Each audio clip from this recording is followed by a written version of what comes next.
Ulo kaya magnanakaw na yan! Ma'am Margaret, sir, kung maniwala po kayo sa akin, alam ko saglit niyo lang po ako nakilala, pero hindi ko po magagawa yan, hindi ko po magagawa yan. Di lang napagbintangang nagnakaw ng relos. Tubig! Tubig! Tubig! Siya pa ngayon ang sinisisi sa pagkalason sa nanay ni Frances, ang ating Ilonggo girl na si Tata. Ano, takot na takot kayo na malaman nila yung totoo? Bakit naman ako matatakot, ha? Eh kasi ikaw naman talaga yung may pakala ng lahat, di ba? Tumigil ka, ha? Marami ang gigil na gigil kay Venice na ginagampanan ni Myrtle Sarosa. Alis ka na dito, babae ka! Tumaba ka! Ayaw mo Sa kanyang pang-aapi kay Tata, ang karakter naman ni Jillian Ward. Ayaw mo talaga! Ang episode kagabi, pumalo sa ratings at tinutukan ng maraming kapuso. Magiging mas malupit sina Venice at ang kanyang pamilya. Pero, syempre, hindi na magpapaapi si Tata. Hindi mo na ako makakayantayanan ngayon!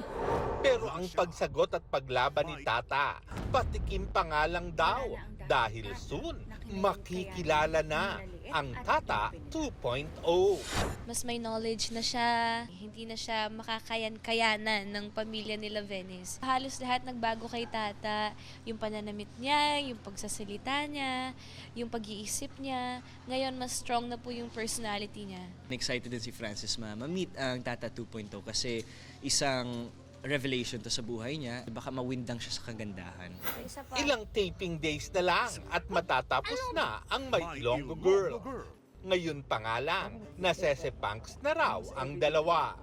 Hindi ko ini-expect na, kasi ako nagkaka-sugar rush ako or minsan pag nagkakape na may peak talaga ako, mga ano yan, mga in the morning or bandang gabi na.